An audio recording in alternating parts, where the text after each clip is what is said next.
enhanced your sex life. How long do you, we've only booked for 2 hours. Awesome. Thank you very much. Well, we haven't really specified whose space this is. We're in a liminal Resonant Man meeting point here. And I'm about to head off to Mexico tomorrow to move to Mexico. So it's a very liminal moment for me. Yeah, how are you thinking about opening this? And who's hosting who and what's going on? Let me tune in. Okay, good idea. I'm going to open my officially sponsored Evian water bottle. I think this is... I think we should... I'm feeling it's a SENSESPACE Studio. Resonant Man collaboration. Well, we are in a studio, so why not? I feel it's good to keep that axis going. Yeah. But we're here to talk about or to evoke the spirit of the Resonant Man. Cool. Who's been with us strongly in the last few hours. Well, I know we're going to freeball this, but I think it's still good to do we'll do a little formal kickoff now. And yeah. So, all right. Welcome to the podcast. Really good to be back here with you, Matthew. In Mortlake, we are on ancestral ground. I have ancestors who ran a pottery here in the 1800s. This is a collaboration, not just our collaboration, which has just become such a huge and beautiful part of my life over the last year and a half. But it's a collaboration between the Resonant Man and SENSESPACE Studio, launching this month, also in collaboration with you. So fucking stoked to be here and do this with you, Matthew. And we're not on the BBC, so. Yeah.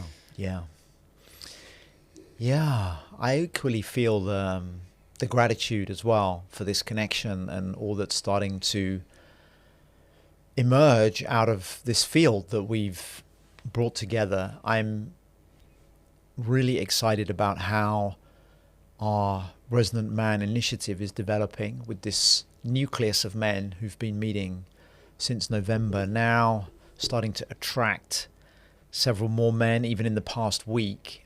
And it feels like there's a kind of natural flow to what's happening. It feels almost effortless. It feels like it's almost being arranged through us. And of course, we show up every week and we prepare and we spend time, quite a lot of time, working on what we're going to do in each session. And yet there's something easy. There's something that's flowing through this that gives me a lot of confidence that we're following an impulse that is really of service. Of service, obviously to us, because I feel I take a lot of resource out of the space and I draw a lot of energy and I feel enlivened during and after the sessions, and knowing that session is available each Sunday. But equally, I feel like there's something bigger starting to happen through us, which is exciting. And I don't know where that's going to go or what that is supposed to be. And even if it stays exactly as it is, it already feels like something significant. But at the same time, I definitely feel this underlying impulse that is very alive and enlivening. So thank you. Yeah, thank you. And thanks to the men who've already staked their swords around our campfire. The 7 swords. Yeah, a lot to be thankful for. I'd be interested. There's a lot of ways we can go with this. I'd be happy to dive more into sort of our personal journeys with it. And there's so much richness there. And I'm sure that will eventually lead us into kind of the whole and the circumstance of what's going on in the world right now, which of course is playing out through us in a sense. And we can also take it the other way, and we can think about what is big picture happening right now. So I wonder if there's a kind of lead that's tingling for you, and if not, I can bring my own. I'd actually like to say a little bit about my journey with men's work, because I think that is really helpful, especially to men who are new to this. for them to have a sense of like where we're coming from, like why are we doing this? Like we can talk about and have talked about what we're doing, but like where did it come from and why, I think is relevant to have that lineage or that pedigree almost that this is rooted in. And I was speaking to someone who I'm very much hoping will join us, who asked this question, and I thought back to my own, like I would say the real phase of healing work or initiation or consciousness work that I've been engaged with. This phase of it I can trace back to 2011 very concretely, to that Vipassana retreat that was a real opening, a doorway for me, and reignited and really re-energized my search for something, my search for something that I couldn't name, but which was calling me at the same time. And at the beginning, I was quite reluctant, or I didn't have particularly any interest in men's work. I didn't even know what it was. I perhaps had some misconceptions or prejudices about what it might be. Mm-hmm. And it was only when my friend David Fuller from Rebel Wisdom, this is back in the day now, and some people will know Rebel Wisdom, which was a very successful platform for a time, when he invited me to a retreat, a men's retreat, and I guess there was quite, it may have been 100 of us or 80, or I don't know. It was quite a big group over a weekend. That was my first experience, and where I really began to understand what can happen in a group of men in an intentional space is very different from what can happen in a mixed group. I'll rest it there for a moment, but I wanted to honor that first experience as part of what has brought me to this place now. But of course, there's lots of other steps along that path that perhaps we should also mention. Yeah, it gives me, I haven't thought this before, but in some sense, David was tapped into some kind of higher intuition, because he brought you in on this, and lo and behold, now, like years on, you're in a position of, kind of leading from the center of this field that has kind of been born out between us. And I too, had no experience, no contact with this, and David and Ali were kind enough to invite me to go on that retreat, free of cost, and it was a huge eye-opener at a time where I was completely like not on this path, so to speak. And it's been a beautiful journey in the years following of just finding the value year in, year out, doing these groups, different groups of men, and just constantly recognizing like the resource every week. And even just to like bring it right down into the present, like even now I can feel our relationship and the work that we're doing together, like grounding my process. And you've been such a witness of the initiatory sort of movement that I find myself in right now, which is obviously moving to Mexico, concretely like tomorrow, and got my visa in place. My suitcase is outside the studio, so we're right there. And also, really looking to fully step in with kind of career transition, and, having been almost in that sort of one foot in the matrix, one foot out, in terms of work life. And that can be, that's a very big step. And I know that you've also been in your own version of that, and it can bring up so much. So I really just appreciative of that support and that clarity. And it reminds me of something I was listening to, Michael Meade, kind of the mythic elder, one of the mythic elders in our space. And he was talking with Thomas Hubel, who is kind of a grandmaster of trauma healing that you've been student to. And Meade was talking about eldership, and he was saying the elder isn't necessarily an old person. The elder is someone who's kind of tapped into the sort of the world beyond and the world of the here, and anybody can kind of occupy. It's like a relational thing that you can kind of occupy the energy of the elder for another. And there is a kind of grace I find in these wisdom spaces. I found it in the Dialogos space. I'm finding it in the Resonant Man, where I might not necessarily feel like an elder or a wisdom bearer in everyday life or all the time, but when I step into the right field, especially one that is in such a full alignment with my path, I'm able to channel something that is much more beyond who I might ordinarily be. And then when I'm kind of really feeling the turbulence and given this kind of phase shift, this collective transformation of society, of systems, of the political landscape, of the ecological substrate upon which all life rests, of our spiritual landscape, all of these things are kind of undergoing like turbulent sort of earthquakey shifts, and pieces are moving, and our lives are suspended in the middle of that deep change. And so just the indispensable resource of having someone who can sit across from you and tap into their kind of elder and like, oh yes, I see you exactly where you are. I see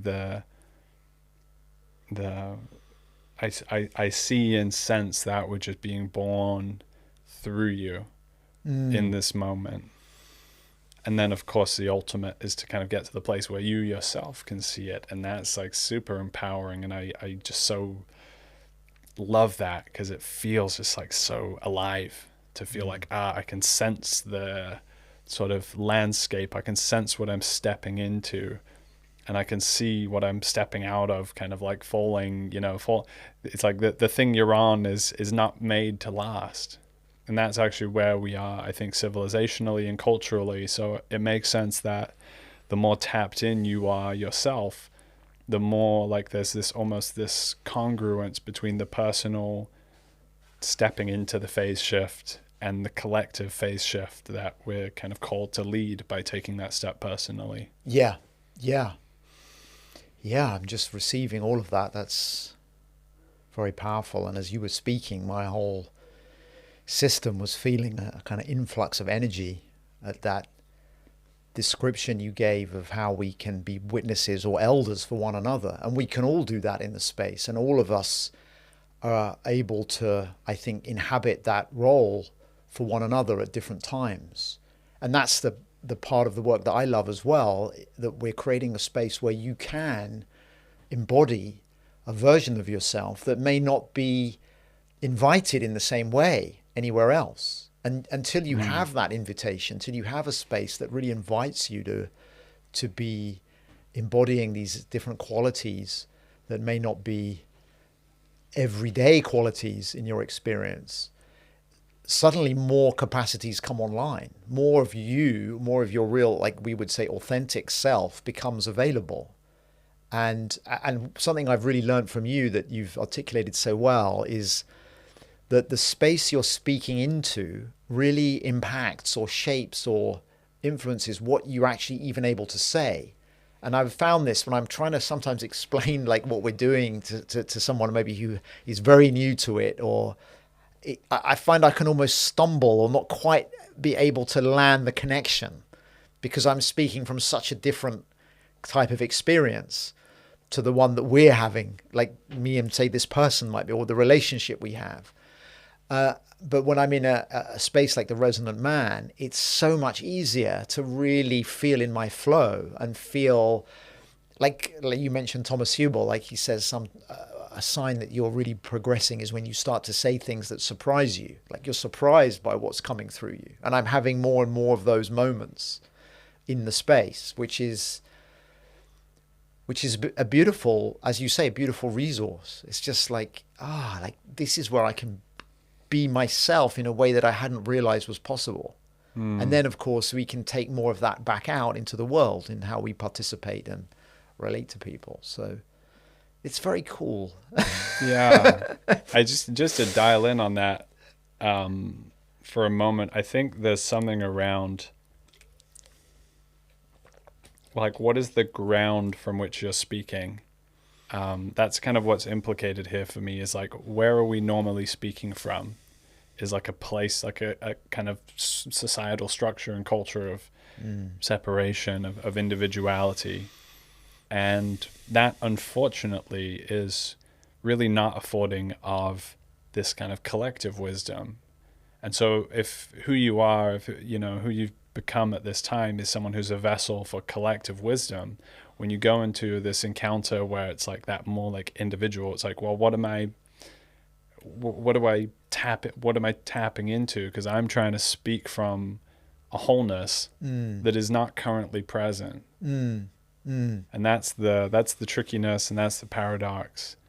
And that's also, I think, the surprise when somebody like comes into our field or encounters us and we're tapped in, is like, oh, this is a different kind of space in which to speak. Yeah. And I'm not just speaking to you, I'm speaking into this kind of this field, this sense space that's you're kind of creating by being tapped into it. Yeah, and that's when people say, wow, they kind of, after like an hour, they're like, wow, I'm surprised by what I've just said. Like, wow, I hadn't planned to say all that. And they've maybe articulated something in their own life process in a new way, or landed at some realization, or felt something, and not just felt something themselves, or become aware of themselves in a more granular way, but can recognize that what they've shared has been received and felt by us, or if we're in the group, by the whole group. And that's the transformative medicine, like in my experience, that moment when something is coming up in you, you can feel is being really received and witnessed and really felt by everyone else. And suddenly it's a shared process. It's not just me holding this pain or this trauma or this realization or this potential or this excitement. It's amplified in a way that's really... It is that shift. It's that shift from being very imprisoned in my own individuality to feeling like I'm part of something much bigger, and the potential that comes out of that. Yeah. It's hard, isn't it? Because you can find all these words, but it's a feeling ultimately that is ineffable in a way. We're always pointing at it and trying to capture it and enjoying speaking about it, and yet it's a feeling ultimately that doesn't really have a name, I don't think, yet. Yeah. So it is.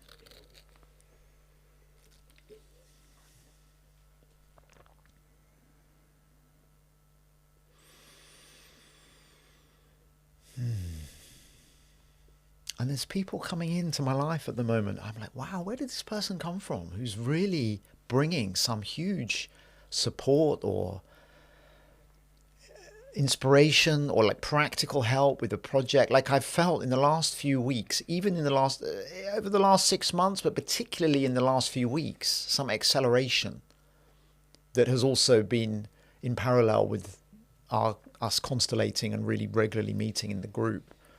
And it almost feels like there's an up-leveling, or there's more energy available. There's some new phase that's starting. And I sense it in you. You're about to get on the plane to Mexico, and there's like, it's a threshold, and you're stepping through that threshold now with like a more, like, it feels like it's now more solid. You're going to be there for a while. It's happening. You're starting to sink a kind of root down in your new home.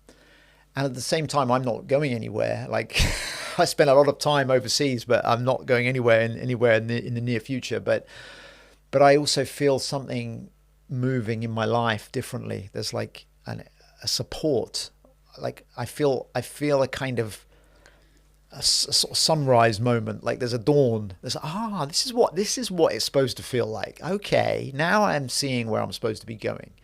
Yeah. After a long time of feeling like in a prolonged transition, I'm starting to feel like something else. I'm not out of the transition entirely, but I feel like there's an acceleration in the self-assembling quality of what's supposed to be happening through me that is exciting and enlivening. and fills me with a sense of the possible. And I believe that we're also able to feel some of that in our group as well. Some of that quality, which is your quality of flow. You wrote about it a few weeks ago. It's like the elixir. It's like I'm in flow with life. I'm in step with life. And we're so often out of step without realizing it. But when we're in it, it's like, yeah, I can just sense it. Yeah, thank you for kind of drawing that connection between the more localized flow, let's say, of the dialogue or the music, and then the more like flow as life itself unfolding. And I think there's such it's almost an act of faith to even believe that that is possible, because we have so much fear and systemic blocks and conditioning that really sort of seem to say like, no, that's not possible, especially when like everyone else around you in terms of your peer group is maybe not experiencing that kind of flow. And one of the things that's become really abundantly clear to me is that this this kind of assistance, you know, this divine assistance, if you like, this kind of flowing unfoldment is not possible without stepping up to a threshold of a degree of courage, or there's a kind of risk or fear involved. And I've just been at my grandfather's house in Dorset for a good stretch over Christmas, and thumbing through old bookshelves, and I found this book, The Pilgrim's Progress by John Bunyan, written in I think like 1672 by this this sort of itinerant preacher who was locked up for 12 years because at the time the Church of England was saying you can only preach from the sort of common prayer book, and anyone who's having gatherings of more than 8 people outside of it, a bit like COVID lockdowns, is you know, will be put in prison. So he wrote this book in prison, and it's this wonderful kind of Tolkienian, C.S. Lewis type pilgrim's journey. And the message throughout is like the pilgrim has to confront challenge. They have to go on this risky journey. But then when they do, there are these affordances and there are these supports that just kind of appear on the road and, you know, help to ferry him along to this the next part of the journey. And there's this really seminal moment towards the end when he's like, his whole journey is like he comes from this city of desolation, like he can feel where he is going to fall apart, which is a great allegory for where we are right now collectively. And he wants to go to this celestial city. He goes on this whole quest, and the last bit is like this body of water that has to be passed over to kind of get into the gate of the city. And he steps in, and it's this dynamic of like when he starts doubting in it, then he starts to drown, and he thinks he's drowning in the water, and then he like suddenly like plucks up this faith and realizes, and then he just almost like floats to the surface and is able to walk across. And the poster that I put out on the Culture Pilgrim Substack just the other day, I was drawing on those same metaphors of like walking on water. That feels, you know, obviously that's a very miraculous image, but to actually think that we could step out of the things that we're constrained in and trapped in, and that's different for everybody, and enter this like flowing domain of possibility. Yeah, it is a faith kind of thing, and yet there's also this very empirical experience based, like, oh yeah, as I move more towards this path and I move less out of alignment, more into alignment, then lo and behold, like a book appears, a podcast appears, and it just speaks like, ooh, that's right where I need it to be, and a person appears, and like we're in that. And there's so many levels to it, like this relationship, this collaboration, what we're building is an expression of that. It's a fruit of that, but there's a lot more that's possible, and we don't know what the frontier of it is either. So that's part of the fun. Yeah, I love how you've brought John Bunyan in and Pilgrim's Progress, and that image of the city and the faith and the feeling of drowning through doubt that I think we've all experienced at some point. It reminds me of that scene at the end of, is it Indiana Jones and is it the Temple of Doom, where he's got to cross a chasm and it seems like the chasm is completely uncrossable and he just has to take a step and he steps and then the camera pans and you see that there's a bridge but it's invisible because it's the same pattern as the facing rock wall. Then he throws sand across and you can see that there is this invisible bridge that but he had to step out thinking that he was going to fall, and that's the lesson. And I mean, for me, I've been working through that, leaving behind the corporate media world, which was, although I'd sort of woven in and out of it at times, it was still ultimately where a big part of my professional life was invested and anchored.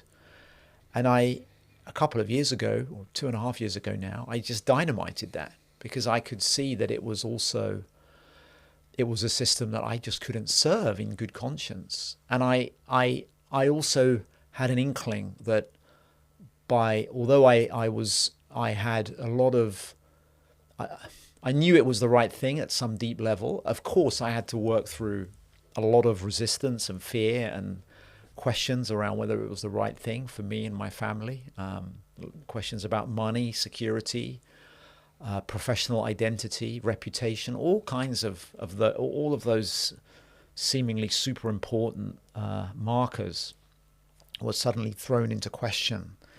And even at the early stage of that, I was still in a lot of resistance at times and not sure, is this really working? Like, have I really activated the source code here for transformation, or is this kind of sputtering?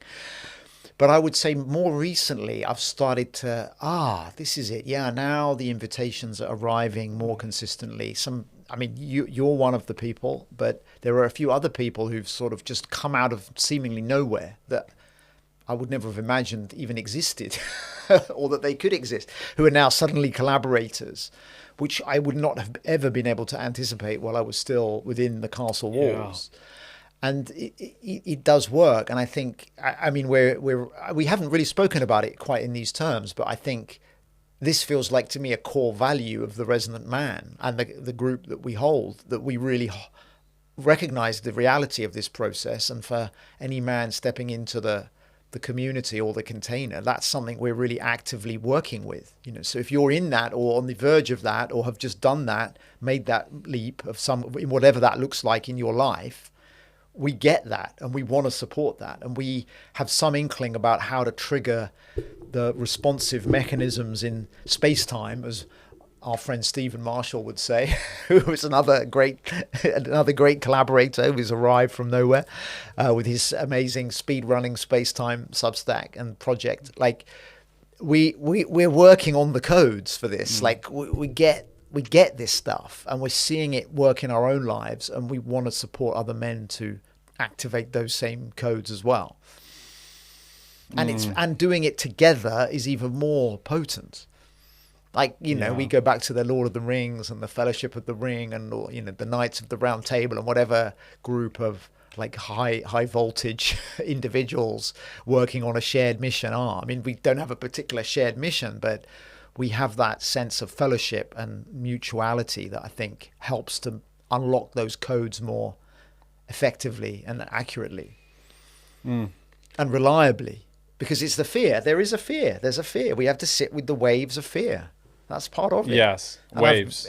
Waves and it's not a one-time thing. And they circle round, they spiral, they assume new forms. The situations kind of reconfigure, but that underlying energy is there until you've really digested and alchemized it. And I feel like I've shed another layer in the last year, particularly. And now it's starting to really, wow, like this is what life's supposed to, like life can be easier, but it's got to sometimes be harder to get to the easier. And it can get harder again. So there's no guarantees about any of this. And I'm kind of reminded what Thomas and a lot of serious teachers say. It's like, it's not about making your life easier. It's about being with what is. Like, that's really what we're doing. It's like, whatever's here, whether things are easy or hard, whatever we want to label them, really we're about presence and being with what is. If that's a lot of pain, if that's difficulty, that's also totally welcome. And sometimes that alchemy does ignite and unleash new potentials in really exciting ways. So we have both. Yeah, because that's what creates the deeper coherence. Like, it's not about like here's where you are and here's where you want to be. Yeah. And we start from that place of like the separation between you and your goal. We start from the place of let's really get into like where you are. Yeah, exactly. And so often that's not occurring, or it's only occurring to a very limited degree. And it's such a baseline human need. But, if your family structure doesn't support it, so many people live kind of simulated or double lives with their families. If your work environment doesn't support it, most workplaces do not accommodate the landing of the fullness of who you are in the workplace. It's kind of contra to the spirit of the workplace. And then your friendships, which may be really great, but they might also have been established 5 or 10 years ago, and you might be either a different person or feeling that the person you are socially is kind of like clothes that don't really fit anymore. And how can you undergo that evolution if the people around you are all, staying in the same place? Someone has to be the first mover. Or even in your partnership, you might be the first mover, but you need somewhere to go. Yeah. In order to make that step. And it was coming for me like this whole trip back to the UK and visiting family and friends and just kind of like witnessing like where everybody's at in their lives and seeing where people are developing and seeing also where people are stuck. And I just had this sense of like, man, like there's so much resource here. Like I know people who have tremendous resources at their disposal, but they're not being put in service of a greater possibility. And if they like, I just just thinking about my mate who's got been bestowed this massive mansion through familial connections, right? And like what would a space like that be if it was really like fully put in service to the maximum possible creative potential that's available? And so much of this also, like I wanted to bring in like imagination and how bounded our imaginational possibility space is by all this fragmentation, trauma, sticky stuff, lack of like having a coherent place to land consistently. And so it gets gummed up. Yeah. Most people aren't getting the creative space they need in their lives and in their work.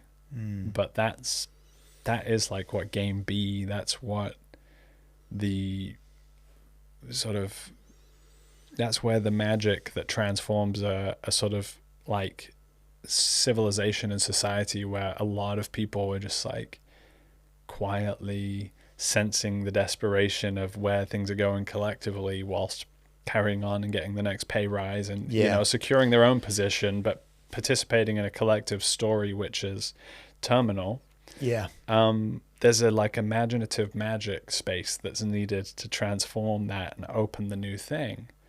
And it's not like we don't have enough money or we don't have enough resource and unique capacity in society. It is there, but it's not being tapped, and it requires the courage, and it requires courage also for people like yourself in media to like open up this deeper channel of communication for that possibility to even start to be heard and resonate out and it is it is happening slowly but surely, and people are talking about psychedelic, my cousins listening to radio before and hearing about psychedelic experiences on it, and there's these glimmers, and we were thinking about this concept just now, weren't we, of like a mycelium. Like even within the media, there's people like I know the media very well, like big corporate structures that I've worked in, several of them, and I have many friends who work in that industry, and I know very well the constraints and the kind of incentives and the conditioning that runs these institutions. And that's partly why I don't work in them anymore. But I also see that there are a lot of people who are really interested in these kinds of conversations, who are very close to embracing this kind of process or joining this kind of work, and it doesn't have to be exactly this format, but who can sense that there's something beyond what we've built that really wants to be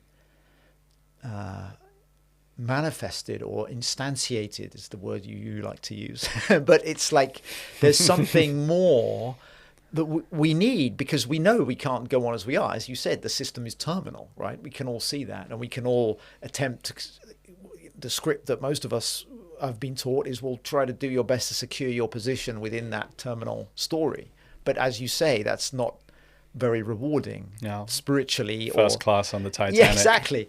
So where do you go? And I've found, like, even in relation to that meta-crisis narrative, and I have my moments of real existential dread about where we are and where we're going. No question about that. Like that really scares me.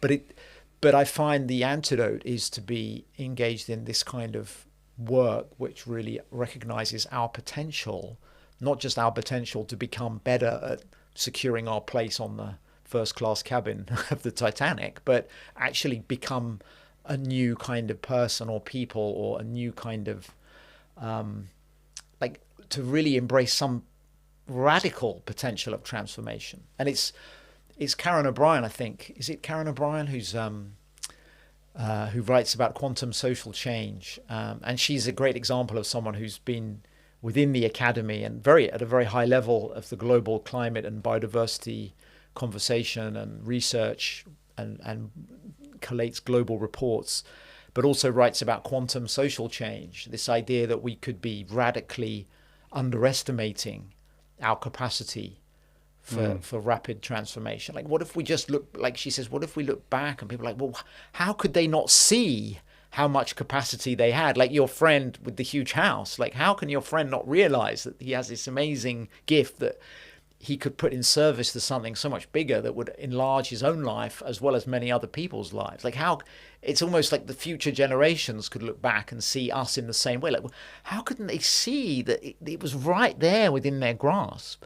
And the reason is, if we're kind of blinkered and in the system, we just don't recognize that we can't see to the side. And what is it? Is it the Rumi quote who talks about something like the saddest sight? It's like a prisoner, like it's almost the image of a prisoner who's starving to death, and the key is almost within reach, but he just can't see it, or there's a waterfall of nourishment that he just cannot reach, but is within his grasp. It's like, I feel like that's where we are as a whole society. Like there's so much, and when we create these little bubbles where that becomes true. And these bubbles can be quite small at first, but then they gradually start to expand and link up with other bubbles. And then suddenly something is happening that is quite significant. But we can't ever have any idea what that actually is.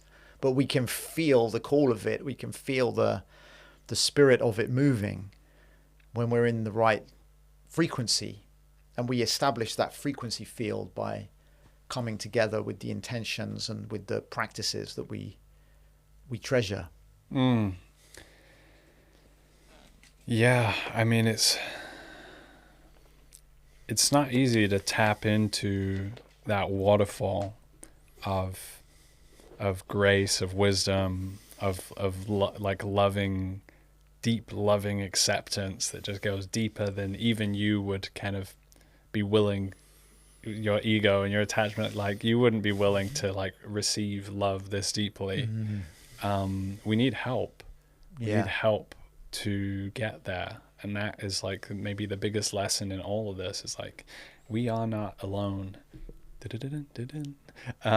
We are not alone. And like, thanks be to plant medicine in my life and my plant journey, because I know with my like ancestral conditioning and like generations of Englishmen and a war and the kind of mental health culture of antidepressants and just, how to kind of stabilize it in the middle and not really like ever like deeply transform it. None of that would have been possible if I didn't have these kind of tools that had given me a space to open up to like, wow, yeah, I can feel like there's a medicine and a healing available in reality itself. But if you can't see it, you are like that starving prisoner. It's right there next to you. It's just beyond the horizon, but it's unbelievable, and you can't believe it. So just honoring that, really. And I was also thinking about Patrick Connor as amazing teacher that's come into my field recently through you and you through others. Miss Fox, Amy Fox, Amy yes. Fox, yeah. What he speaks to around like that profound subjectivity and how much a small webbing of awakening effectively can ripple through the whole, because it's almost like the depth of consciousness held by an individual and more powerfully a collective. It kind of has this gravitational pull on the quantum field. It's like the very fabric of space-time is bending around that consciousness, because on some level when you're really like, when you're talking about like a Christ consciousness, you're talking about a consciousness that's going outside of even the normative bounds of life and death. And so why is one person kind of, why is our entire calendar and so much of our culture based around this radical subjectivity of one person? And what are the implications of that, here and now, not just as a looking back and reifying this figure. And we don't know the depth of possibility that lies in that.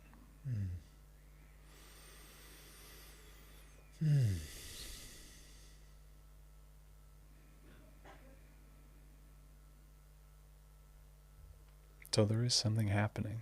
There's definitely something going on, and we almost have to speak of it in hushed voices in order to get closer to it, because we have to whisper of it, because it's not quite ready to be proclaimed from the mountaintops, and there's a process of being able to like land and share from our deeper levels of knowing. And when we say deeper levels of knowing, we're talking about like, speaking from a place where I'm no longer just Jacob as Jacob, the sort of accumulative identity of things and experiences I've had in this life. But there's an even deeper place that I can be tapped into. When I'm in that place, I see you from a deeper place as well. And that kind of that gets me towards what I'm talking about. Yeah, and it's the field that we establish that allows us to tap in the way you describe. It's the field that allows us to become more of who we are. It doesn't flatten us out and make us the same. It's the opposite. It enriches and brings out our individuality in sharper contrast. And that's really what I've learned, particularly through the timeless wisdom training with Thomas Hubel, this really having an experience of being in a field that is so coherent, that we have such a sense of a we space, that we are a group working together. We have a shared awareness, and we know how to be with each other. We have a kind of intuitive capacity to just attune to one another in a very precise way. And yet I've never felt I could see other people more clearly in their uniqueness. It's like I've had my vision corrected. Wow, I've put my glasses on and I can really see people and see how beautiful they are. Like they're really unique signature that wasn't. Of course, I could tell people are different and they have their different personalities, but it's like another level of awareness of the kind of unique snowflake uniqueness, like the kind of like every snowflake is exactly unique. It's like every person is exactly unique. There's this kind of, but seeing that and perceiving that in a new way, like in a deeper way, in a way that I'd never experienced before, and with that comes all kinds of information and insights and possibilities and senses of what someone could become, or recognition of what their really unique gifts are or their real capacities are that might be way different from their job or what they have on their business card, but they've got a certain medicine or a very particular piece that they bring that may not fit any conventional definition of a job, or even we may not even really have very good language for, but which is so uniquely theirs to offer. And then when we create the space where those gifts are really welcome in whatever form, that's when people begin to step into and embody a much more potentiated version of themselves. And that to witness that in other people is super exciting, because as you're witnessing it, it's also happening in you. It's like co-arising in the group between the different members and in the space as a whole. And I feel like, and as you've said many times, there's an element there of consistency. Like we may not have that experience the very first time we step into the space, but as we come back and we witness each other's process over time, then it becomes this new dimension opens up that isn't available most of the time in most of the culture. Well, it's the word that comes to me is revelatory. Yeah, exactly. It's a revelation. It's what we're really looking for, is a revelation about ourselves, about even the nature of reality. Like, what is this thing we're in? How much time have we spent trying to actually figure out, like, what is this? And it's not even about a story about, or an idea, or an answer. It's like being in the inquiry is enlivening. Like what? Often with my wife, Genevieve, we often have this little smile, like, what is going on? Like, what is happening? Like, at a mundane level, it's like we're trying to get Matilda to school, or just. But then when we're like, what is actually going on? Like, why are we even here? Like, what is this thing? Like, it's just like the whole setup. Like, what is this? Like, and obviously it's unanswerable, but it's being in the question is much more. I find like there's more energy in walking through life in that like that big question of what. And I guess when I die, I'll maybe get more of an insight into what it was or what I thought it was. Like, who knows? Maybe it'll turn into something else. Maybe that's it. I don't know. But it's holding that like really fundamental question, and I think that's where all trauma healing ultimately goes back to. Is like what is the fabric of reality. And I think we discover through the healing process that the fabric of reality is profoundly loving. And that's the revelation. See, I've given away the secret. We weren't supposed to get to this. How are we going to monetize it now? But that's when I've been really in my own process, when I've had that moment of like, oh yeah, this is what's real. Like, you talked about the ecological substrate of human society, like, and yes, that's the ecology is reality, and underneath that reality, there's another reality, and that underneath that, and then there's this lovingness underneath all of that is really the healer, I think, and we can.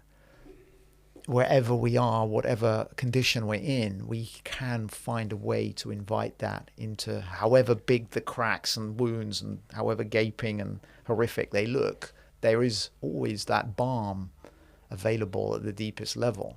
And we're creating a space where that is recognized, maybe not explicitly exactly until we've just verbalized it here, but to me, that's what this is. It's like opening this magic circle where we invite that, like what I would call healing intelligence to operate. And its operations are often invisible and happen beyond our awareness, and yet we feel it when it's there, and we feel the results, and we feel it when it's alive and when it's with us. And that to me is what is my ultimate inspiration. And I try to remember every morning when I wake up, I just remember, can I just invite that intelligence into my life and serve that intelligence and be a channel for that intelligence.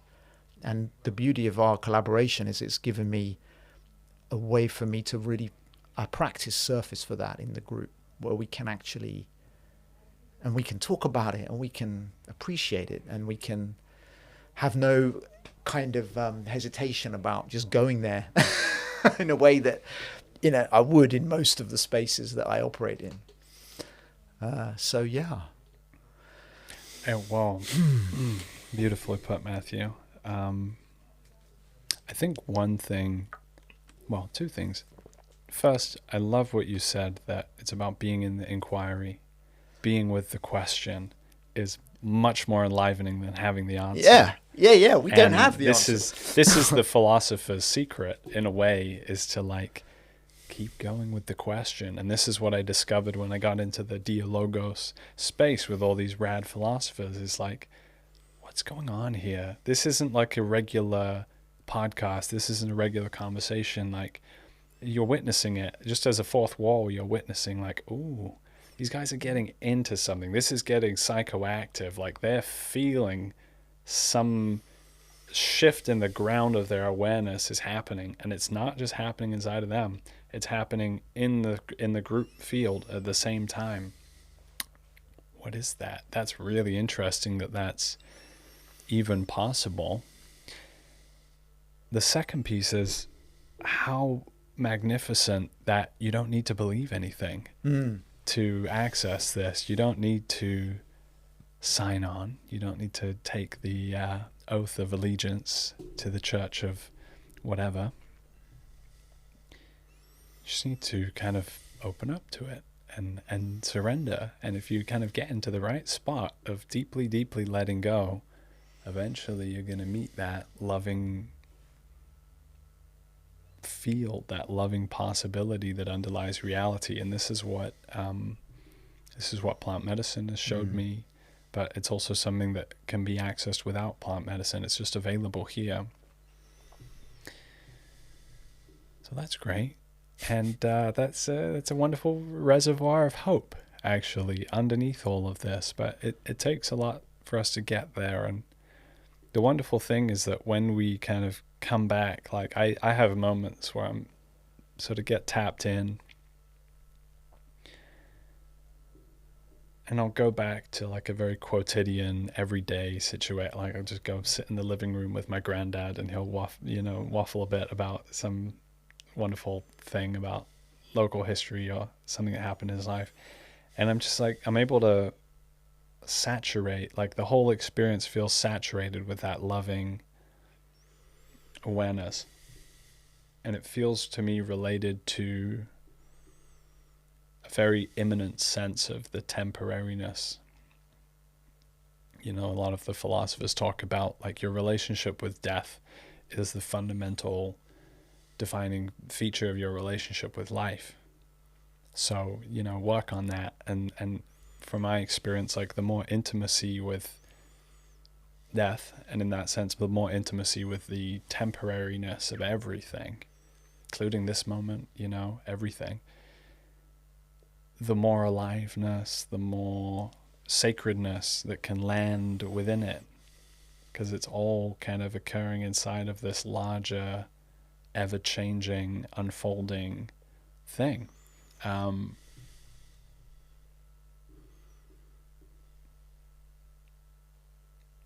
Yeah, I love how you've articulated with such a clear example of how we can take this, what could sound abstract sensibility almost, and flow it into our daily life, and experience that presence, that loving presence, and therefore be more present. And I remember now that the temporariness of where we are, I think, more often than I used to. And one of the quotes that was coming to my mind as you were speaking is, I think it was something that Caroline Meese, the teacher who I mean, I still follow, but a few years ago or some years ago, I went to one of her workshops and I was really reading quite a lot of her work. And one of the things I think she said at that workshop was, this moment of our time together will never happen again. Like this moment of our time together. And there's the implications of that are so profound, because if I'm annoyed or upset or triggered, it's not going to happen again. Like that means, it means that whatever I'm triggered about is temporary, but more importantly, it means that the choice I make or how loving I can be despite whatever's happening is a one-time opportunity. Like I've got only so many times that I'm going to be with you.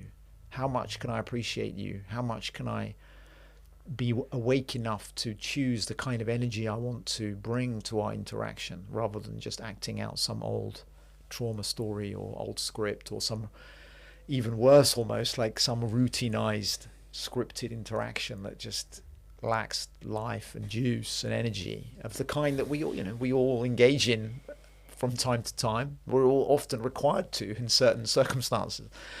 But I love that reminder, like this moment of our time together will never happen again. Yeah. It's like, Through those eyes. Yeah. Through those eyes, I can appreciate even somebody that I really like, don't gel with, or don't like. Like, this being before me is a temporary expression and moment in time, and they too shall pass away into the mystery that follows. So the other thing she says is, which I really love, is the universe is intimate but not personal. And there's such a subtle distinction, because when I'm triggered, when I'm upset, when I'm acting something out, it's very intimate. Like what's reality is really in me. Like I'm feeling it. I'm feeling what I'm feeling. But it's not personal what's happening. It's not really about me at some level. Like what the other person has just brought is about them, and my reaction to it is my stuff. So it's not personal. In even life circumstances, the vicissitudes of fate are not, they may feel very intimate, but they're not something to take personally. Like it's what does it mean to take something personally? To make it about me, or to make it into a story of me, or to make it mean something about me. Like this is how I would explore it. Like I can feel sad, or I can feel angry, or I can have some reaction. There's an intimacy with me and reality. Like reality and me are in a dance, and I'm really, I'm in it. I'm feeling it. This is all like it's the opposite of being dissociated and numb and frozen. Like I'm in the dance of life, but I don't make it a story about who I am or who the other person is. I'm in that flow, and it doesn't mean it isn't painful and it doesn't matter. It's intimate. There's an intimacy between me and reality, but it's not personal. It's not really about me in that sense. It's not what is. Of course, we have accountability and responsibility, and we can examine our behaviors and so on. But that's something else. It's more just realizing that whatever's happening to me might feel really intimate, but it's not personal. I'm thinking about a situation in my workplace where several years ago now, where I used to find my boss so triggering and impossible to deal with, and I got, my wheels would spin in all kinds of stories and justifications and rights and wrongs, and but it was never really about me. None of it was about me, who I really am. But there was an intimacy in the situation that was often very painful and uncomfortable, but none of it was really about me. It wasn't at the core. It wasn't about me. So there's something there's a kind of koan-like quality in that statement, which I think it's kind of rich to. There's a piece for me. I'm not sure if it's connected, so I want to just bring it in and see if you can kind of web it together. But I've heard a lot of you know, more deeper artists who are successful will kind of talk about like not identifying with their success as well, like on the opposite side of like when things are going really well and money starts coming in, or like fame and things like that, that they don't kind of grab on to that. And you know, if they kind of have a relationship with God, they kind of just like have this sense of like, that, you know, all of that, whether it's poverty or riches, like all of it is kind of like coming from God, and therefore, you know, it's not mine as such. Does that kind of? Yeah, I think that's also like, yeah, that's like in a very similar vein or similar spirit, like almost recognizing that I can use anything, but I never own anything. Like nothing's really mine in a way. It's almost like, what do I own? What do I take with me? But I can use anything. So I could have a lot of money or a very little money, but it doesn't touch me at the core. It doesn't mean that money's bad or more money's better, or I can use it. I can flow it through my field, but it doesn't touch me. I had a conversation just the other day with a woman from the Realization Festival, and she's been learning Gaelic, and she was saying in the Gaelic language, the relationship to objects is quite different, and you don't say like my house, my car. It's like a house that is with me, or car that is with me, and like it can be a trick of language also. The language can kind of encode the possession mentality too. Yeah, and isn't it? I mean, I'm not an expert on this, but I've heard as well, like in many indigenous languages, they talk about much more about process. Like they talk about a treeing process rather than the tree as an object. It's like a treeing happening. It's like it's a total, and that's how much of our perception of reality is encoded within the language we're given, and how playing with that language can open up something else. I mean, our friend Jordan Bates, he's shared in circle with me before. I don't think he'll mind me sharing this. Like when he's with his daughter, sometimes he'll be like, "That's a tree. That's God pretending to be a tree." I love that. You know, that's cool. God pretending to be a whatever, a duck. And we had in the training with Thomas on the collective trauma facilitation training, we had Pat McCabe, who's this indigenous advocate and great, amazing speaker, who's womaning, standing, shining. And I thought, it was woman standing. No, it's womaning. Womaning, standing, shining. That. I'm womaning. I'm not a woman. I'm womaning happening. Isn't that amazing? And I at first I didn't get it. And I thought it was woman standing, shining. No, womaning, standing, shining. Wow. Like that's just, I have to think a moment for like to relate to that. But then when I do, it opens up a whole different way of perceiving somebody. And there's something like it's the dynamic flow, and that we're all changing, and we're not objects, we're not static objects, and we can get so fixed in our ideas about who people are. We don't update our. Yeah. We're kind of relating to each other from the past rather than.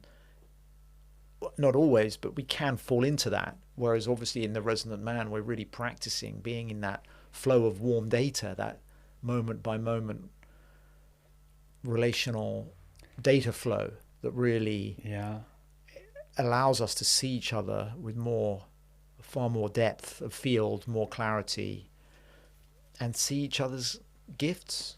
That's the other thing, like just on a very simple level, having a place where you can be witnessed in your strengths as well, not just about the wounds, but actually in the strengths and the capacities that you bring is super, and it invites more of it. Like I've found that I've often spoken with you about the weekly triad I'm in as part of the Thomas Hubel training with my two great friends in Germany.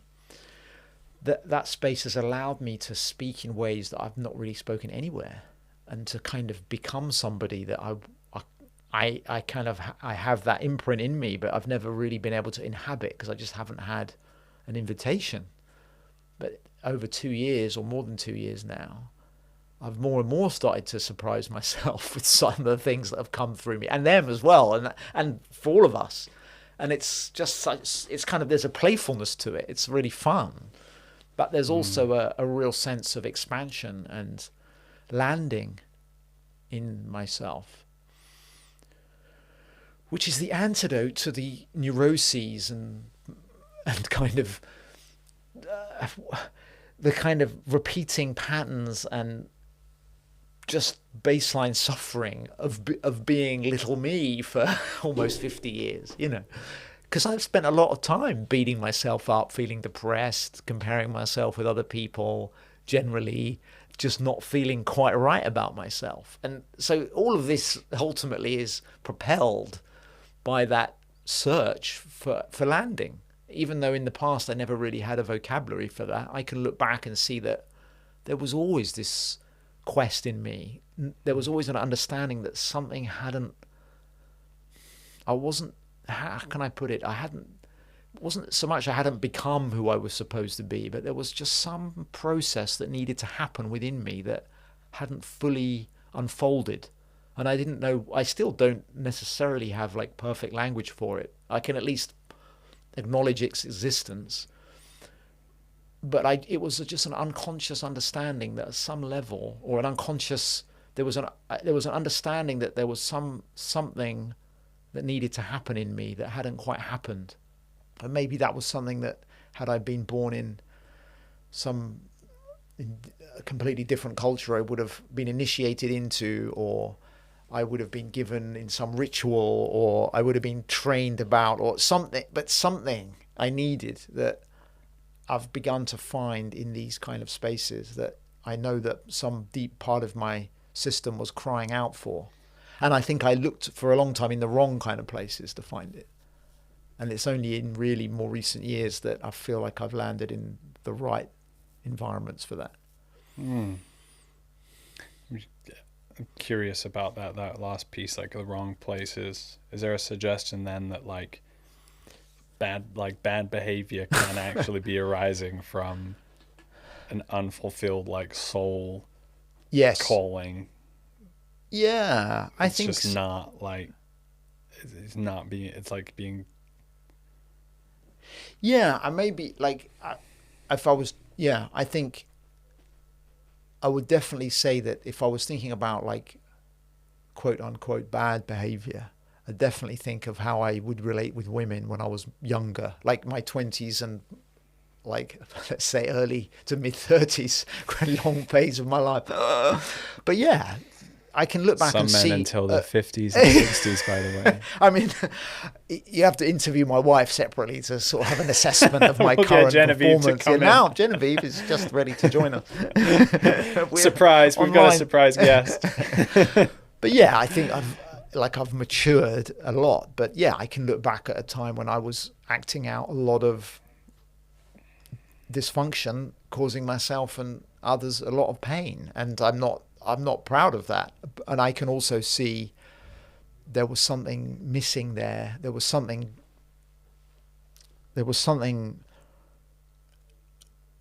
that I hadn't learned or that wasn't right in me that was needing addressing. And it was only ultimately through a lot of pain and heartbreak that I realized that. And I did then set about addressing it in a pretty deliberate way. And I would trace that back to really where the path I've walked over the last 10 plus, well, more than 10 years, more like 13, 14 years now, definitely. So that was a big piece of loose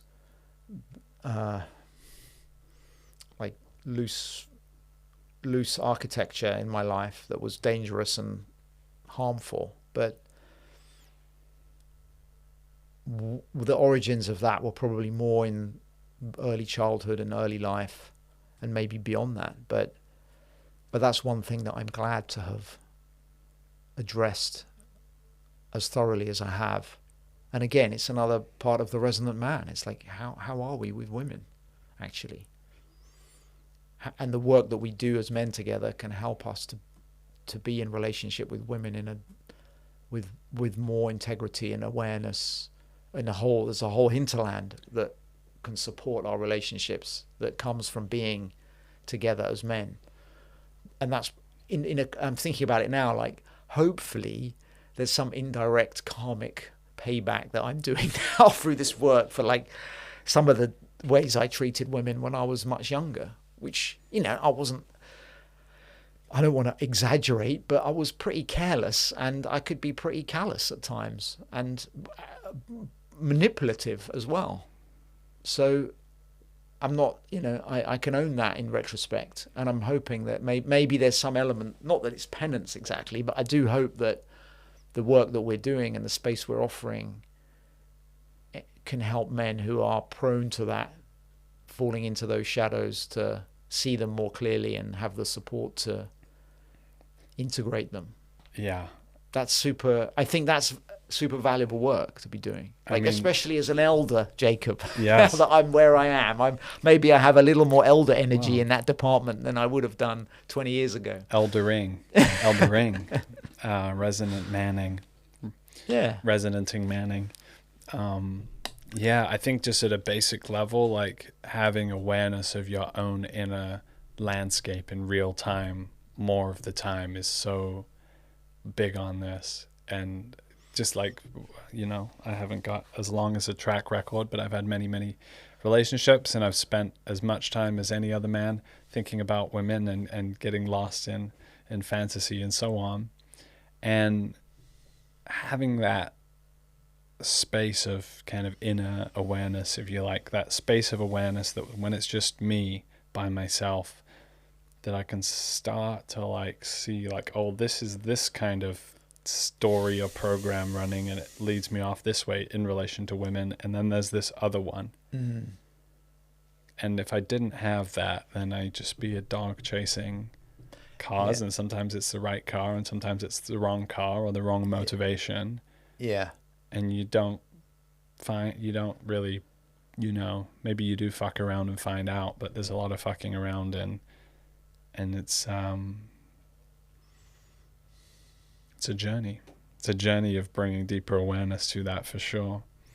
And also like that insight of like soul bonds and soul attractions, and like we have all these correspondences with different people. Like, what is actually calling me into this, what's calling out of me in this dynamic? And maybe it's my soul's calling to be with this woman because there's some part of me that's going to be realized more fully through it, and probably some part of her that can be realized fully, or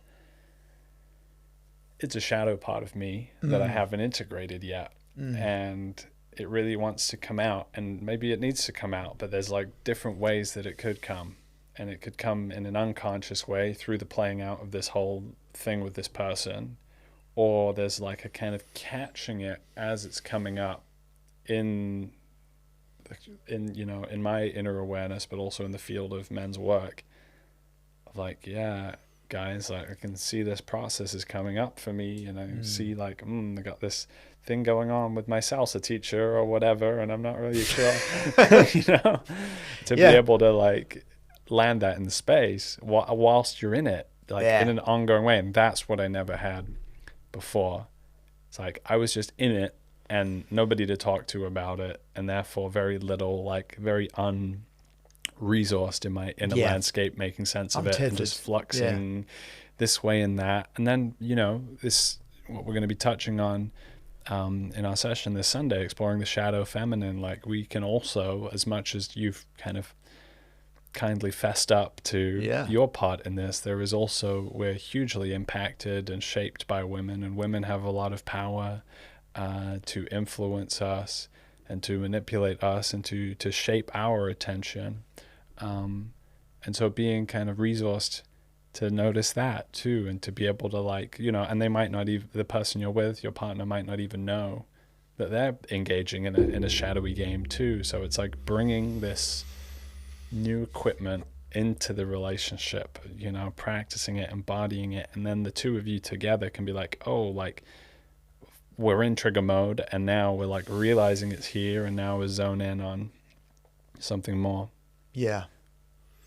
Like I feel, especially with Genevieve, like we've got so much better at recognizing each other's triggers, or how we trigger each other, how each of us reacts, how that then affects the other, like the whole series of chess moves almost that unfold from that inciting moment when some old wound is touched inadvertently, obviously. And we become a lot better at being able to hold that.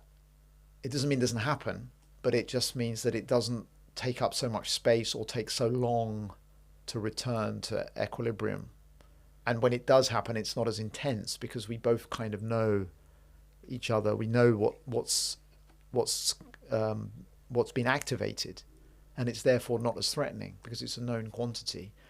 And often something that might have taken a day to resolve takes a few minutes, or some situation where in the past I would have a real impulse to withdraw and disconnect and be completely out of contact. I can keep in contact even as I'm in that, even as I'm feeding the impulse to be out of contact. And for me, that's the essence of this kind of work, because it means that the ruptures don't happen in the same way. And if they do, they're repaired very quickly. And this is even that level of the work is such a gift. And for men to have a space where we can really practice that and really learn from each other, but also really be infused with this field. It's the field that teaches us. It's not a didactic process. It's not like teaching or a kind of lecturing. That's nothing like the frequency of what is arising. It's something we already know how to do, but it's just kind of iced over. But we need to just de-ice a little bit, and that happens very naturally in the atmosphere of this space. And then almost automatically that capacity grows. It happens very naturally. It's not something we have to really think about even that much. When we come into this kind of relational space, it almost activates it like it's just ready to be reawakened as a capacity that we've forgotten or somehow has become frozen within us. It just starts to melt and de-ice and then is available again. And that will definitely benefit any intimate relationship. I mean, 100%. It's almost hard to have an intimate relationship without that happening. But a lot of us are stuck in a kind of yo-yo between it flowing well and then these trauma moments where it all just gets stuck. But we can learn to pendulate between those more smoothly and gently. And that's a gift for everyone. It's a gift for the whole family, especially if you have kids, because then they're less subjected to these, in whatever way that shows up in your relationship or your marriage or whatever. It's just so much more manageable and gentle, and it's something we can integrate without the drama. Just less drama, which is good. You can have passion and you can have excitement and you can have intensity, but that's, in my mind, different from drama, which is just the past replaying itself in a way that's not helpful for anyone. So that's a really, like, seeing men grow in that capacity and kind of report back about how that has enabled them to approach a situation differently. That's a beautiful thing to witness. And as we witness it, we all download that code. Like, we all get more of that capacity. We all share in that breakthrough. That's the beauty of this. It's like processors in a computers linked together, like going much faster than they could on their own. It's like we all receive the medicine that one man has received. And that's why we can make such rapid progress in a group like this, in a way that, I think one-on-one therapy is super important for people. Obviously, Genevieve is a therapist. Like, I've had therapy, but this is something, it's not therapy, but it enables us to transform in different ways through a different pathway or different mechanism, which can be super potent and rapid as well. Collective crisis requires collective transformation. It does, It's as simple as that. And we don't have time. We don't have time to go for years of therapy. Like years and years of time. slow one-to-one therapy. And the problem with that also being that it just doesn't integrate into the collective. It's like you've opened up this space of like talking about whatever it is in this little side thing, but you haven't like, you're Uh, not landing the new you, the evolving you at the edge of all of this process in a dynamic, like communal, collective field. yeah.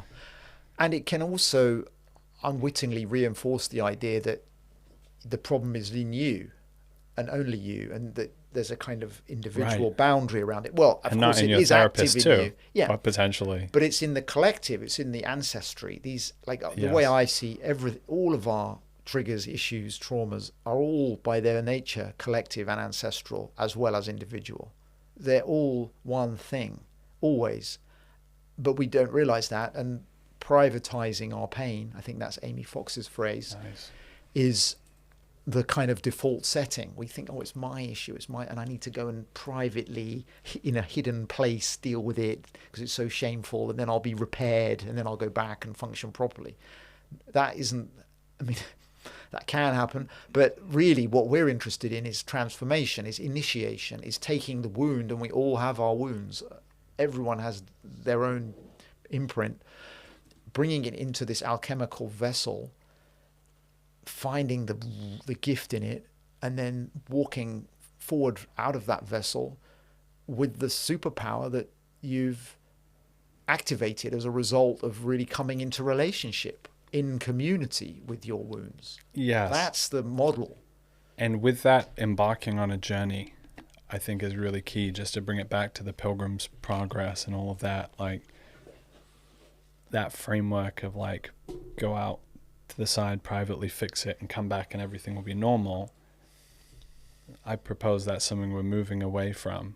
And like the deepest insights that I've received from my life journey and the little journeys within it, and lo and behold, that's why it's called a trip, is because, you know, it's like a fractal miniature of the trip of life, is to recognize that it's a journey.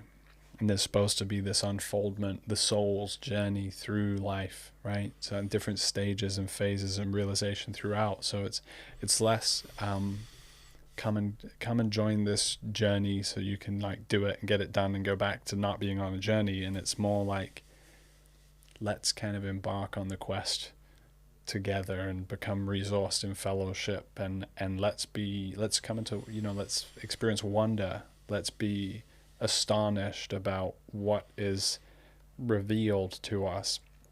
And this kind of like conversational, dialogical, revelatory mode is a fractal of what will happen in your life when you embark on this kind of journey, like the nature of what is possible in your own life. And I'm not just talking about like things, manifestation and money and things. I'm talking about like your actual, the ground of your experience will shift. The ground of your identity can shift. The amount of love you can give, receive, hold, the amount of healing you can be present for. You know, I was probably at 18 the least equipped to hold space for somebody else, because I would have been just like emotionally muted. And yet at 28, 10 years later, you know, I can hold space. I would, you know, boast in a way that like like at the level of a professional therapist or something.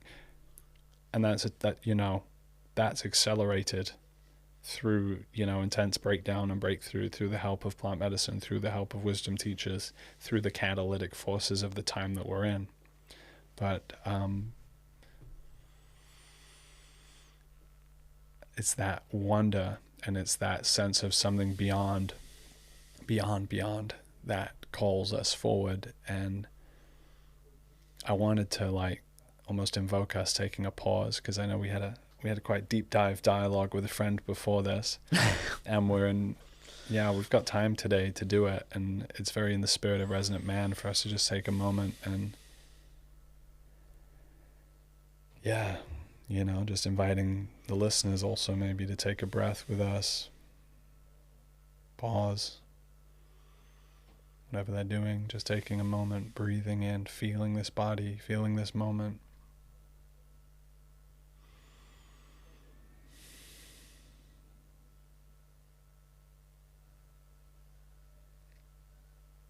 and sensing this space with us.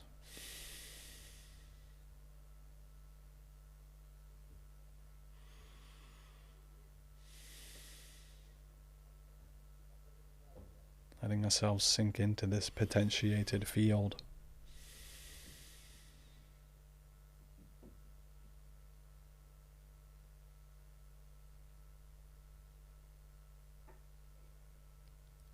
I feel immensely grateful that this is what I'm doing with my life right now. And I also want to invite the possibility of speaking from that, coming deeper into it, bearing it with greater courage, boldness, and reverence.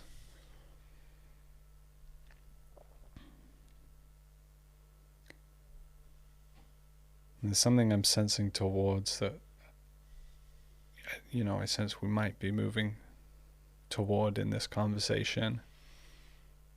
I don't know exactly how we're going to get there, but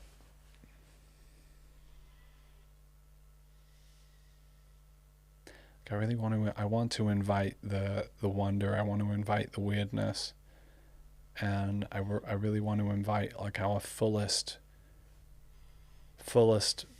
and most alive expression of what's going on right now and what it means to us in our lives and in the world. And that's also what I want to invite in the Resonant Man field. And it's so just fucking medicinal to be in that place, and that I'm so shout out to meditation, shout out to Buddhism, shout out to breathing and taking it slow. But there's also something to be said for this, letting the energy swell up, letting the aliveness come, letting some of that yang come through as well. And I really feel we're in a mission of alchemically integrating both. As I spoke to on the last podcast in this studio, we want the Resonant Man to also be one that can speak truth to power. And power isn't always just who's in the government or anything like that. Power is what can be said and what cannot be said, and what ideas can be woven together, and even with what sort of tenderness and wisdom words can be brought out, what can be expressed.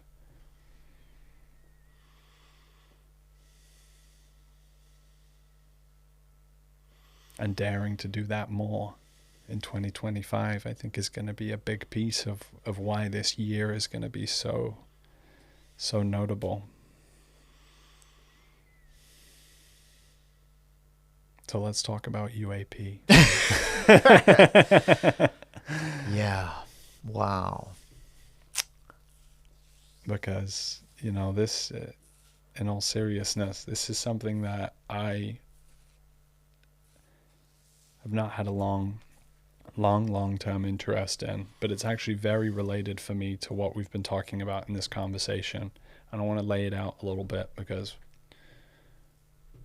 I've been wanting to talk about this with you for a long time.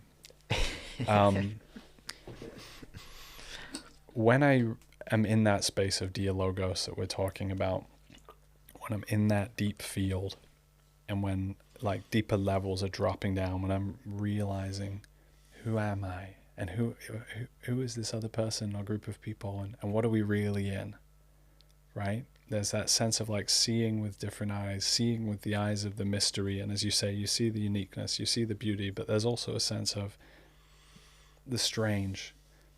And I've had these moments in dialogos where I'm like, what is this? I feel like I am there's some connection between soul and alien for me, where when I'm having that, I'm seeing you as a soul being from my soulfulness, there's an alien quality to it. And it feels is this whole thing with UAP really about just extraterrestrial, like other planetary lives that evolved on the same timeline, and now they've traveled here on the material plane, and it's a physical encounter, like, you know? Or is it actually something much more about, like, something that's waking up within us, some revelation we're having about ourselves, and that we're actually realizing the alienness of ourselves in a way that is just like profoundly wonder filled, and it's like, wow, like we're almost like waking up from a more sort of primate awareness, and we're realizing like, oh no, I'm a soul that has incarnated here into this ineffable, dreamlike, you know, intense playground of learning and suffering and revelation. And now I, for whatever reason, have arrived at this particular time in the unfoldment of that thing, in which that thing itself is undergoing like a phase shift. This is almost kind of an unquestioned given at this point, but I don't think people are really grokking like how deep that phase shift might be. And the UAP question is the one that really makes me feel like, like it really, like the mysteriousness of it starts to like just drop out the walls of what I thought I was in. And so I'm not going to go into all of the details of the recent events. Maybe as the journalist in the room, you can give a little bit of that context if it feels right to do so. But when I see all of these sightings coming up, undoubtedly some of them are fake, some of them are secret government programs, but I don't think all of them are. And we have so much evidence and indication that this is not from the government, and this is not our own stuff, and this is not foreign government stuff. The fact that these things are showing up with like all these different forms, like it seems like they're kind of like, whatever it is kind of fucking with us, because it's showing up like a different shape and a different craft, and it's like, ooh, it's like there is this effect it's having on our psyche of like, you don't know what the fuck's going on, you don't know what this really is. And the way that it's kind of like coming in at the edges of our awareness, it's not like the aliens have landed. It's like a little bit around the edges, like this whole thing, like planetary crisis, the whole thing is falling apart, nuclear annihilation, planetary death. Or is this like the evolutionary precipice that we've all been that is kind of anticipated within us, and these prophets have, you know, spoken of. So what say you?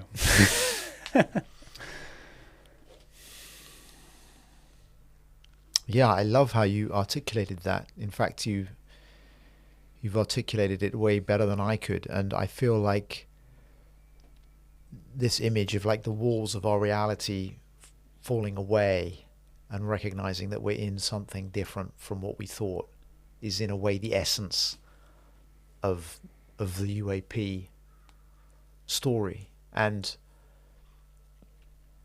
maybe by way of context, I'll say that I've had a deep interest in this topic for over 10 years now. I've been following, reading, tracking the story not as a journalist. I've never published a story about it, but obviously partly with a journalistic frame, but also from the perspective of that question you ask, like, what is this? What does it mean for us that there is a phenomenon that is now acknowledged to exist by the US government after decades of denial and of very deliberate stigmatization of people who wanted to talk seriously about this topic? I want to invite you to drop specifics in here, because there's a lot of people who just haven't tracked any of it, and if you can give just a few concrete breadcrumbs for us. Yeah. I mean, I think the real step change occurred in 2017 when the New York Times published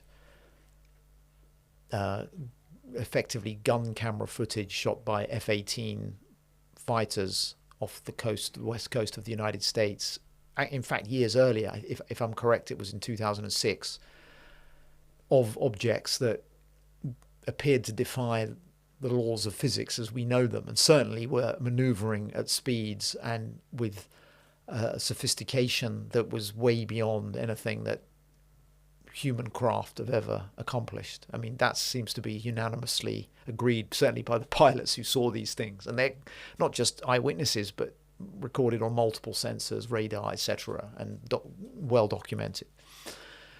And that story by Leslie Keane, who's a freelance journalist who's been a hero really of mine on this beat for how much she's revealed about what the government does actually know or has been researching on this topic. She broke that story with several colleagues from the Times, and that allowed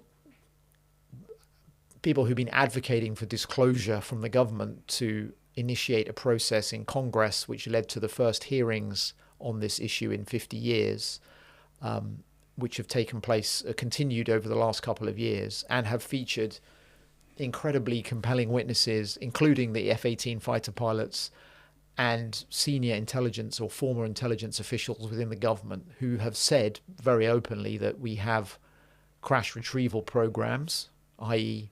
literal programs to retrieve crashed UFOs dating back decades, that we have craft, and we have quote unquote biologics, basically alien bodies. Now, this revelation was, I mean, it was reported, but it didn't have a world-changing consequence. Mm-hmm. It hasn't really been integrated or digested in any way. I mean, this is what I find so remarkable about this story, is that you have credentialed officials essentially revealing that this is taking place. I mean, of course, we didn't see the body. They didn't wheel these things out, and they didn't fly a UFO into the White House lawn, right? So we're taking their word for it. And yet, even as a journalist, if these had been witnesses with this level of accreditation speaking on almost any other issue, right, it would be totally dynamite. So what is really interesting for me is how the collective or how the culture does or doesn't integrate these revelations or these, let's call them claims, without even taking a position on whether or not they're true. I personally believe they are true. And I believe they're true partly because of the sheer volume of testimony that I've heard over the years from many kinds of witnesses, and all the books that are written, and all the serious-minded people who I've followed over years tracking this, and what they have concluded. That leaves me persuaded that this program is real. And if that's the case, then, I mean, like, what could be more world-shaking than that revelation? But it just hasn't arrived. Yeah. It's still seen as a fringe topic. It's still laughed at. It's still stigmatized. And somebody in the field talked about even having this conversation. It's like coming out of the space closet. Like, even to confess that you have an interest in this topic or talk about it in public immediately makes you a figure of suspicion or ridicule. Mm-hmm. I mean, that's slightly changed. And part of the reason it's changing is because of all these sightings over New Jersey of these huge bus-sized drones flying around that nobody seems to be able to explain, which seems to be another example of the phenomenon, right? What the hell is going on? There's what no would you say has explanation. shifted for you? It's been like 7 years since that, or 8 years since then. Well, I think, for part of that time, I was actually working in the corporate media, who had zero interest. Really, if you go into that environment and say, yeah, I think we should be really devoting. In fact, I sort of teasing former colleagues. I do sometimes text them and say, hey guys, there's kind of a big story here. And they're like, yeah, whatever, Matt. But then there kind of is a big story, because you have credentialed officials swearing under oath in Congress that we have reverse engineered these craft, and but because it doesn't integrate into some sort of existing storyline, because it hasn't received the endorsement from the Secretary of Defense or from another authority, it just kind of dangles there. It's completely unbelievable revelation, but there's nowhere to land it or ground it in officialdom or in the academy, because for so long, I mean, we know that, I mean, it's been declassified documents have revealed from decades ago that CIA or the Air Force was running propaganda campaigns to really tamp down speculation about UFOs, because it was regarded by, well, there were certainly powerful parts of the security establishment that didn't want this to be taken seriously as a topic. And if we extrapolate that there was a crash retrieval program and they were working seriously behind the scenes on these things, of course they didn't want people talking about it. It was literally above top secret. So it has been completely hidden. But when you have the New York Times publishing pictures of one of these things, you can't ignore it anymore. That's a good journalistic landing of it. And I want to also have the presence here. Like, the fact of independent media is huge to this. Like, the fact that Joe Rogan is, one of the biggest broadcasters than most major media channels, and has been a long time, like, fascinated with the whole UFO question, is a piece of this. But I also sense, as we've alluded to, like, it's not just are people talking about it or not. It's like, how deeply can we open to the question? Yeah. To kind of get back to what we talked about before, it's like being in the question and letting the question, like, open up some of our deeper held presuppositions about what this actually is, this reality actually is. And so I wonder, from that standpoint, like, I sense that people who have journeyed with plant medicine and psychedelics are going to be the best positioned to be able to integrate, entertain, and understand something like this. And I could go into why, but it's really a relationship to the mysterious and the unknown that is trained through those experiences. You become receptive to it, you become curious about it, and you understand that there is just, like, so much more than like this. Yeah. The brain is much a, like, reality limiter as it is an antenna. Like, it's really like, what's the minimum viable information that allows this monkey body to, like, get food and not get hit by a car and mate, and but when we take the rate limiter off with psychedelics, we realize, like, oh yeah, there's dimensions upon dimensions at play here, and the rules that I think are just given are kind of somewhat conditional. Like, time is really, it's conditioned upon the experience of the body and our age. Like, babies experience time differently than adults, and older people than younger people, and people who are having a near-death experience or in the middle of a flow state will have a different experience of time, etc. So these things are not as tightly bounded as we think. What, Matthew, do you think, like, from a soul perspective, is going on here? And how do you think that this is, like, how would you think these are related? I mean, I'm thinking about the image behind your head also of the Resonant Man and that sort of portal-like quality. It does feel like, this neurospheric portal, this kind of portal of consciousness that is arising on the horizon of the earth.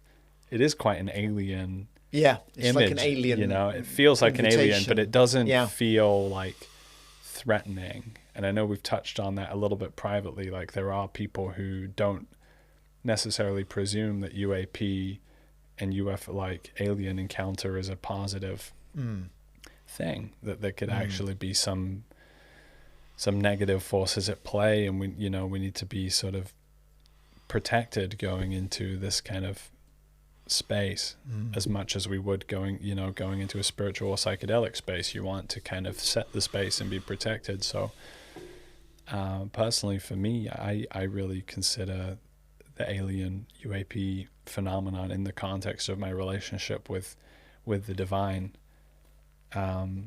and with the confounding divine. So I have a fairly positive sense of what this is, but curious where you're at with that.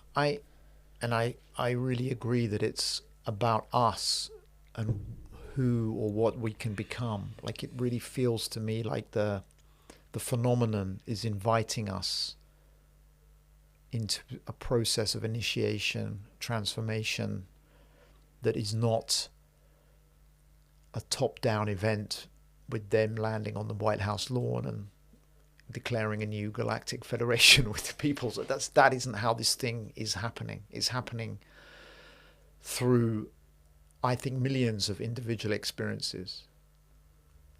And there has been research done, a huge survey, an online survey a few years ago, that of people who report as experiencers. And of course, there's going to be reports in that questionnaire that are made up. Of course, anyone can make up a report, and yet to spend pages and pages filling out your experience, I mean, how many people are actually going to just make that up? Maybe a couple, but I believe that there's huge numbers of people out there who have had an encounter with this phenomenon, and the findings from that free survey were 80% of them considered it extremely positive or very positive or even transformational.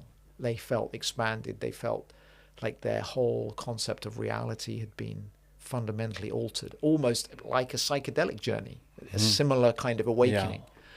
And I think like there's this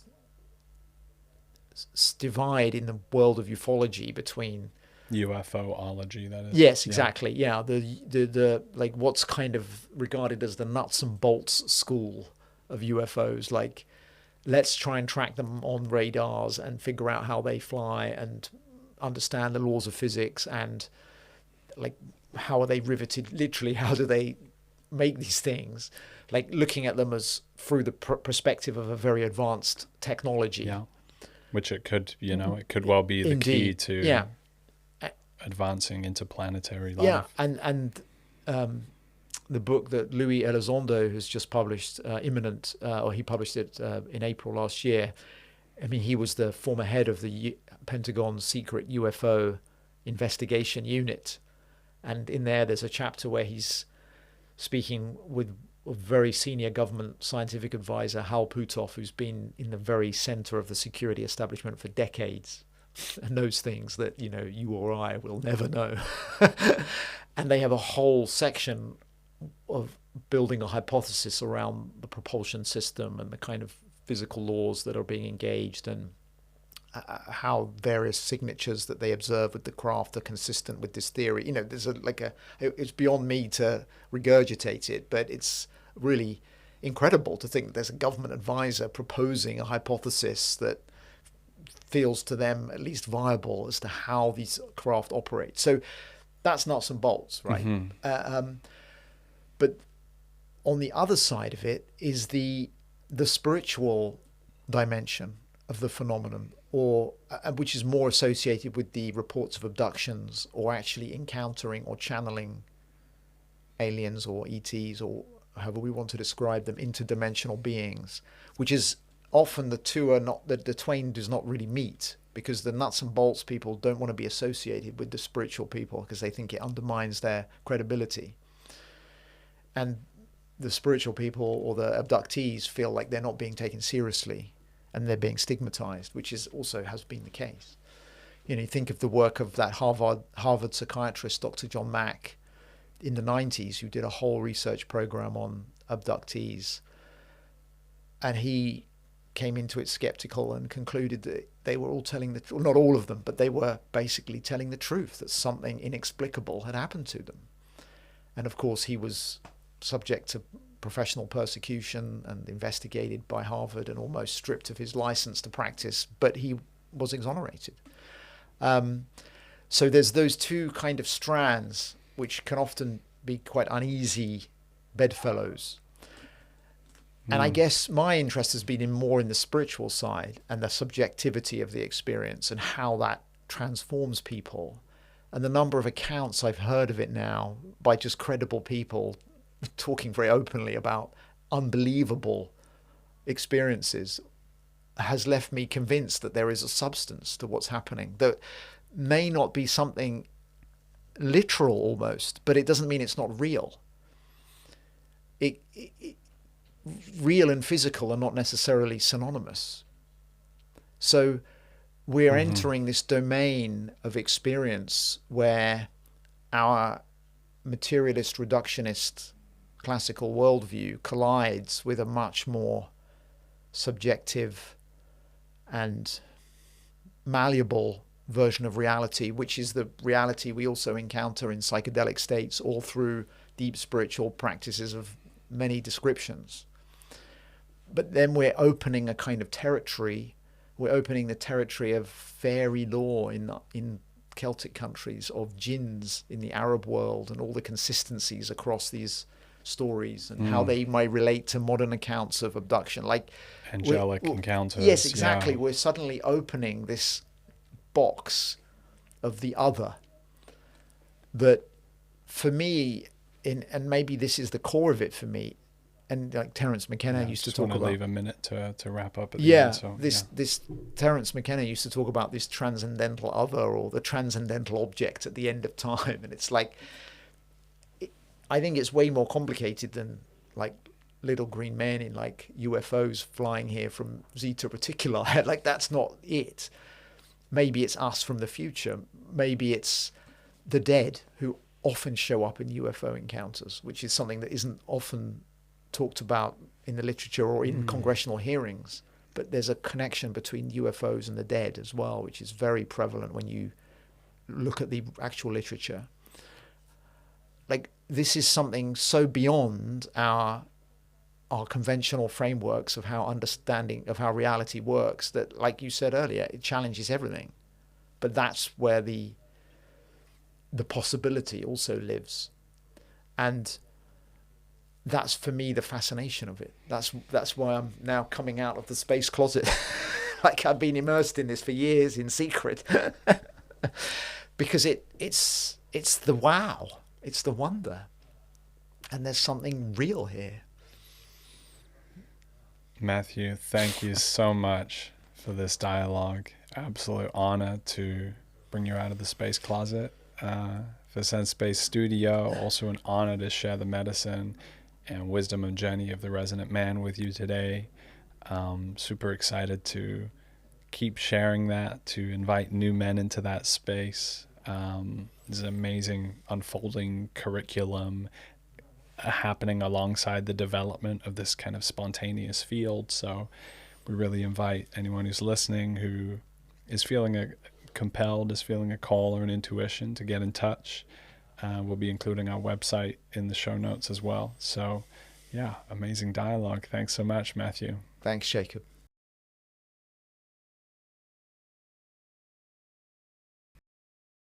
Hello, everyone. I hope you enjoyed that dialogue as much as I did.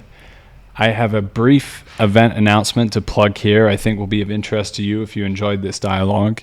Matthew Green and I are going to be collaborating next week on January 29th for the launch of SENSESPACE Studio. This is a project that I have been cooking up for many, many months now, and it's going to be a very special, high-fidelity play space, workshop space, dialogue, and ceremony space.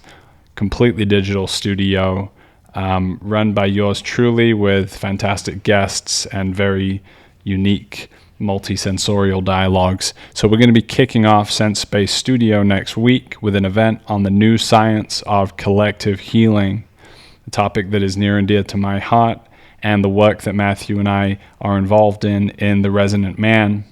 We're also going to be joined by guest, esteemed friend of Matthew's, Danny Cohen, who is also involved very deeply in the collective healing work of Thomas Hubel alongside him. So we're going to be delving into this cutting-edge horizon of healing. It's going to be a paradigm-shifting conversation. It's going to be experiential. It's going to be participatory also. We're going to be presenting and invoking and inviting a new understanding of what it means to participate in healing individually, collectively, and ancestrally but we're also going to be opening a space of dialogue and possibly some breakout groups. So if this feels like something you're called to attend to, please join us next week. The best way you can do that is to go to SENSESPACEstudio.substack.com, and there you'll be able to sign up for the event registration. Please also register for the Substack. That way you will not miss any of the upcoming events throughout the year. It's going to be a really, really interesting space, and I'm glad to have you guys along for the ride. Thanks for listening.